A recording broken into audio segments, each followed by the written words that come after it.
ओम श्री परमात्मने नमः। ओम नमो भगवते वासुदेवाय। कार्तिक मास का महात्म अध्याय 17वां। नारद जी बोले कि फिर जलंधर ने महादेव जी को पराक्रमी जान शिव जी को मोह कर पार्वती का रूप बनाया। फिर पार्वती को रथ के ऊपर बंधी और निशुंभ आदि दैत्यों के मारने से रोती देख शिवजी व्याकुल हो अपने बल को भूल नीचा मुख करके खड़े रह गए। तब जलंधर ने 3 बाण शिवजी के सिर, छाती और पेट में मारे। विष्णु ने शिव को समझाया कि यह जलंधर ने माया रची है।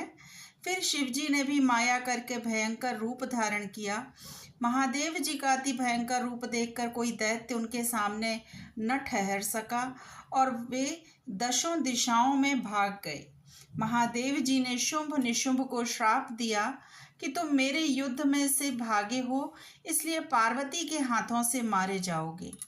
फिर जलंधर के पहने बाणों की वर्षा से पृथ्वी तल बाणों के अंधकार से ढक गई। जब तक शिवजी ने उसके बाणों को काटा, तब तक उस जलंधर ने नंदी के एक परिघ मार दिया। उसके लगने से बैल युद्ध में मारा गया और जो महादेव के खींचने पर भी न रुका। फिर शिवजी ने भयंकर रूप धारण करके सूर्य के समान तेज वाले सुदर्शन चक्र को चला दिया। वह पृथ्वी आकाश को जलाता हुआ भूमि पर गिरा और विशाल नेत्र वाले जलंधर का सिर काट दिया। रथ से उसका शरीर पृथ्वी को शब्दायमान करता हुआ गिरा और उसका तेज शिवजी में लय हो गया।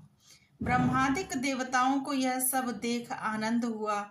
शिवजी को प्रणाम कर देवता बोले कि हे महादेव, आपने देवताओं की शत्रु के भय से रक्षा की है, परंतु एक बात पैदा हो गई है कि विष्णु वृंदा की सुंदरता से मोहित होकर उसकी चिता की रज में स्थित हैं। अब हम क्या करें? रुद्र बोले कि हे देवताओं, विष्णु का मोह दूर करने के लिए तुम योग माया की शरण में जाओ, वह तुम्हारा कार्य सिद्ध करेगी। नारद बोले, तुम भूत गणों समेत शिव अंतर ध्यान हो गए और देवता योग माया की स्तुति करने लगे, जिससे सत रज तम ये तीनों गुण पैदा हुए हैं और जिसकी इच्छा से संसार की उत्पत्ति और नाश होता है, और जो प्रकृति 23 भेदों द्वारा संपूर्ण जगत में वर्तमान है, उस भक्त वत्सल को हम बारंबार नमस्कार करते हैं। तब देवताओं ने चारों दिशाओं में फैल रही ज्वाला को आकाश के बीच में देखा। उसके बीच में आकाशवाणी हुई, वह देवताओं ने सुनी। शक्ति बोली, मेरे बीच में गौरी, सरस्वती, लक्ष्मी, इनमें रज, तम और सत्य तीनों गुण हैं। देवताओं, तुम उनके पास जाओ, वह तुम्हारा कार्य करेंगी। देवता आकाशवाणी के वचनों को मानकर गौरी, लक्ष्मी और सरस्वती के पास जाकर भक्ति से प्रणाम करने लगे। फिर वे भक्त वत्सल देवियां देवताओं को शरण आए देखकर उनको 3 बीज देकर बोली कि इन बीजों को विष्णु जी के पास जाकर बो दो, अब तुम्हारा कार्य सिद्ध हो जाएगा।